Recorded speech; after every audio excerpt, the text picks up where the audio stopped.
Hello there. Good day to all of you. Once again, this is Sir France, and in this video, we are going to talk about inverse function. Allow me to share my screen with you. Here we go for inverse of one-to-one functions. Okay, for a moment. Mhm. So here is now the screen. We are going to determine first with the definition.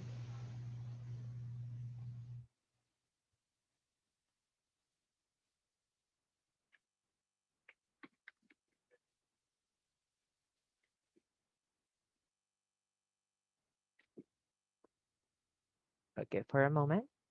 Okay, here we go.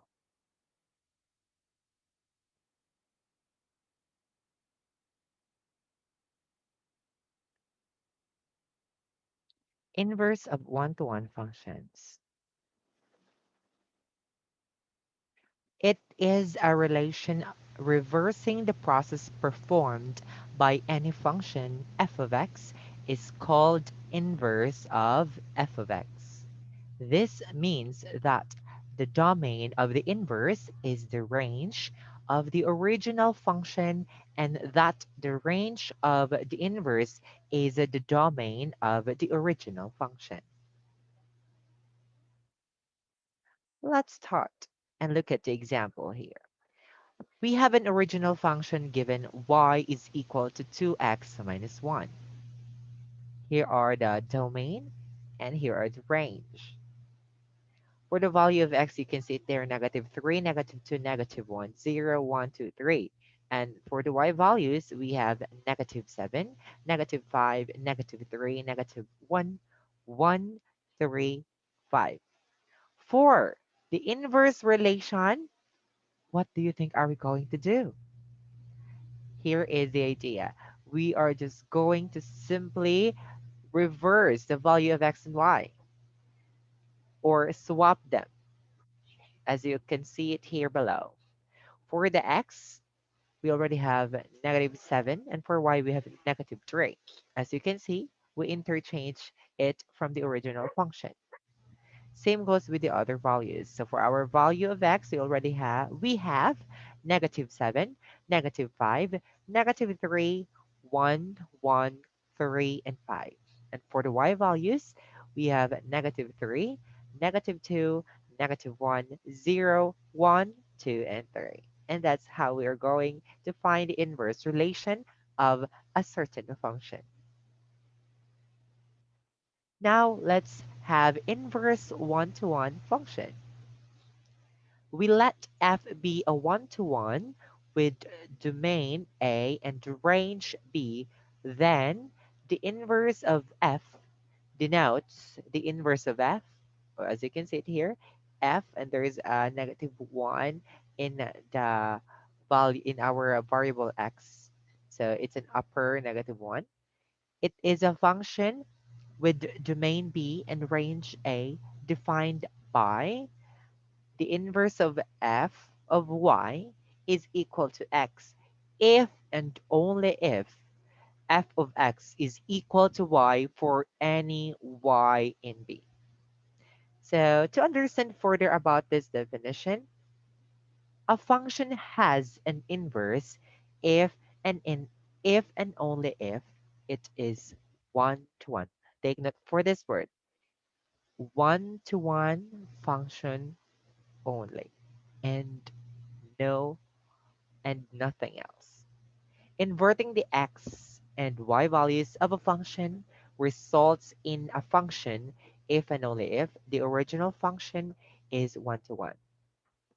So we cannot say that it's a function, given an inverse one-to-one function, we cannot say it's a function if the relation is not one-to-one. For example, it's one to many, many to one. Therefore, it's not a one-to-one function, and it's not. And its inverse function is also not a one-to-one. So in order for us to determine that A function a function has an inverse if and only if it is one to one. Again, a function has an inverse alone. We cannot say yet that the inverse is function, but if a function is one to one, therefore it has an inverse. Let's try to examine a certain example. Find the inverse of the function described by the set of ordered pairs 1 and negative 3, 2 and 1, 3 and 3, 4 and 5, 5 and 7. So we have it there, uh, 5 ordered pairs. For the solution, look at carefully, guys.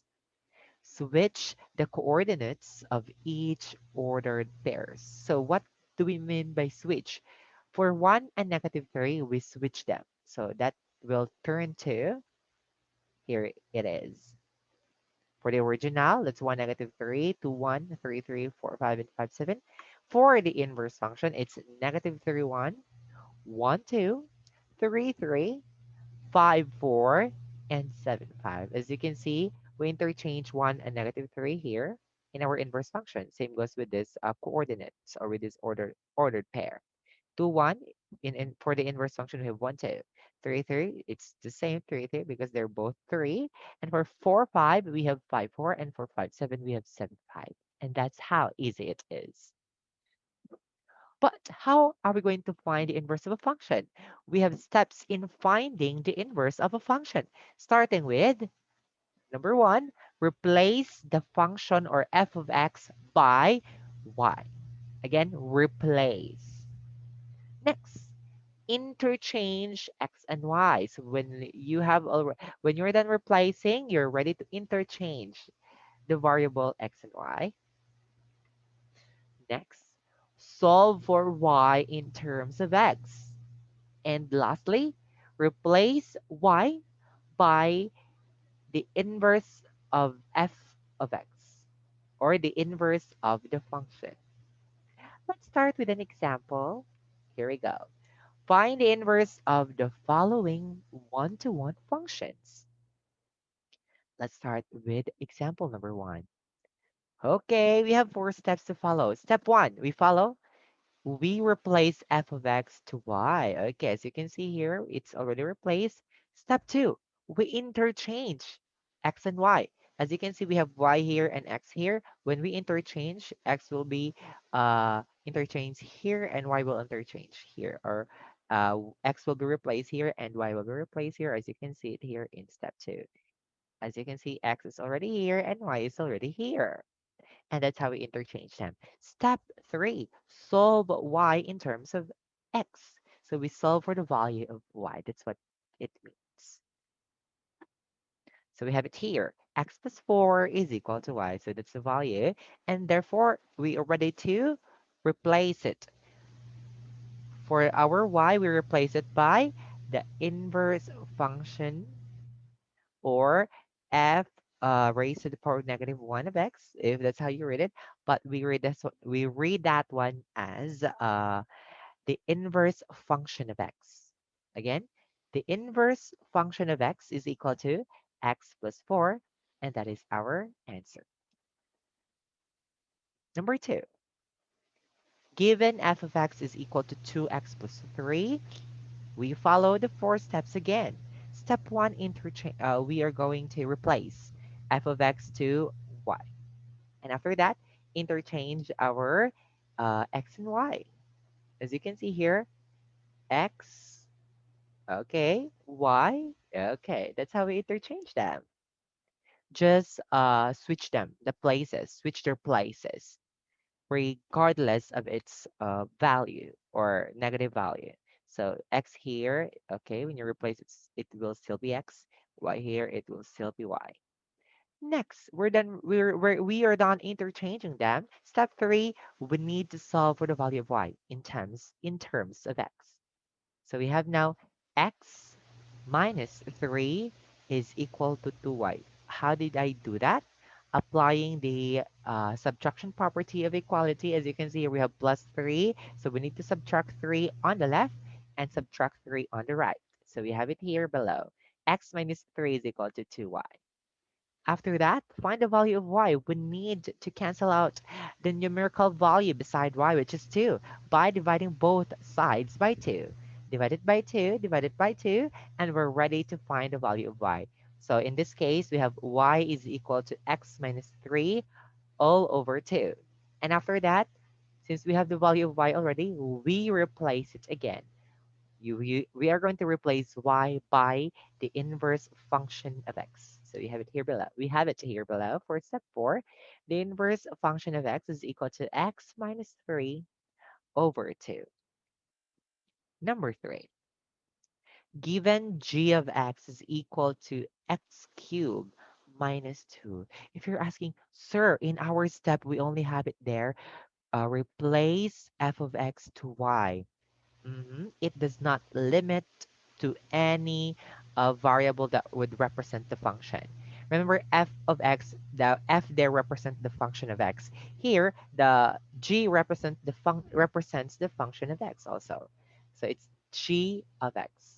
So that's the same for f of x. For step 1, the same. We interchange g of x to y, and I know we replace g of x to y, and after that, interchange x and y. So we have it here in step 2. We're done interchanging them. Then we're ready to solve and find the value of y in terms of x. As you can see it here, we have y cubed. So we need to solve for that. We need to extract the cube there. How are we going to extract? First, apply addition property of equality. We need to add plus 2 here and then x plus 2 also.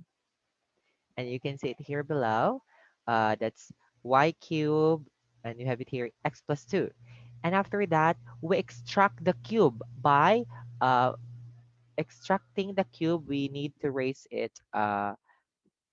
by how do you call this one? Cube root. Okay, so cube root of y cube, we can extract now the cube there. Since we apply cube root here, we need also to apply cube root on the left. So we have the cube root of x plus 2. And since the cube of y is already extracted, we have already y here on the right. So the remaining value is only y. Therefore, y is equal to the cube root of the quantity x plus 2. And that's the value of y. But we're not done because we need to replace y by the inverse function of x. Sir, if you are writing there g of x, are we allowed to write the inverse function g of x? We are just going to need the inverse function of the letter f to be a uniform, okay? For us not to be confused, let's be uniform in using the inverse function of f of x, which is the letter f, even though here we have g of x, okay? So that's equal to the cube root of the quantity x plus 2. And that's our answer. Now let's have number 4. Given f of x is equal to 3x minus 2 over 5. Again, step 1, we replace f of x by y. So f of x will turn into y. After that, interchange x and y. So we have now x is equal to 3y minus 2 over 5. Now we solve y in terms of x. That's for step 3. Again, the most important thing here in step 3 is how you manipulate algebraic expressions. Okay? So that's why we review or we started with the function, solving function or operations of functions and composition of functions, rational functions, because here in inverse, all of those things will be applied. So you have it here. So we have 5x is equal to 3y minus 2. If you're asking how, I apply here cross multiplication. So that's 5 times x is equal to 3y minus 2. After that, apply addition property of equality. So we need to add 2 here on the right and on the left. Plus 2, since we added 2 here on the right, minus 2 will be canceled out because that's 0. Negative 2 plus 2, that's 0. Then we on the left, we have 5x plus 2. After that, divide it by 3 because the numerical value beside y is 3. So we divide both sides by 3. Now we have 5x plus 2 over 3 is equal to y. That's equal to y here because we need to cancel out 3. And for the last step, or step 4, we need to replace again y into the inverse function of x, which is this one. Okay, and once you're done replacing, that's the final answer. Okay, let's try this one. It's your time to answer. Find the inverse function. Okay, we have here this step. So let's analyze together. Given f of x is equal to 2x plus 1 all over 3x minus 4. For step 1, that's very easy. Replace f of x to y. Now we have y is equal to 2x plus 1 all over 3x minus 4. And for step 2, we interchange the value of x and y. So as you can see here, x and x, we have two x variables here and one y. So we interchange them. So this 2x will turn to 2y, 3x on the denominator will turn into 3y also. Now we have x is equal to 2y plus 1 over 3y minus 4. And for step 3, okay, as you can see, this given is quite complicated. We need to apply and be careful in solving. Solving for the value of y. So we have to cross multiply them. So that's x times 3y minus 4 is equal to 2y plus 1. Then you'll uh, distribute. That's 3xy minus 4x is equal to 2y plus 1. After after distributing, we will need to regroup them, or you can factor out. Here in my case, I try to factor out. What did I factor out after regrouping? Okay, as you can see, 2y will be regrouped to 3xy because they have the variable y. And negative 4x will be regrouped here on the right. So here, as you can see it here below, it will turn out to 3xy minus 2y is equal to 4x plus 1. Sir, what happened to negative 4x? It will now become to 4x because we added plus 4x here on the left. So we added plus 4x on the right. So that's why 4x. And after that, factor out the common variable, which is y. So we have factoring out y times the quantity of 3x minus 2 is equal to 4x plus 1. After that, you divide it by 3x minus 2. Why? Because we need to find for the value of y alone. Okay? So that's why we divide it by 3x minus 2. As you can see here on the last part, that's what we divide here, and we cancel it out. So the remaining value, we have y is equal to 4x plus 1 over 3x minus 2. Therefore, that's the answer for y. And after that, we need to replace again y by the inverse function of x. So we have it there for step 4. The inverse function of x is equal to 4x plus 1 all over 3x minus 2. Let's have number 6. Okay, as you can see, this is a quadratic function with a graph of a parabola that opens upward. Therefore, it is not a one-to-one function as it fails the horizontal line test. Did you remember the horizontal line test determining a function or determining the graph of a function, right? So that we apply it here also. Since it's a parabola, remember the form, it's parabola. Since the degree here is 2, so that simply means it's a parabola. Therefore, it is not a one-to-one function. So we are not going to solve it. Just simply write, it is not a one-to-one function. And it has no inverse function. That's how easy it is. Thank you so much, everyone, for listening. And I hope you learned something. I'll be giving you exercises to answer.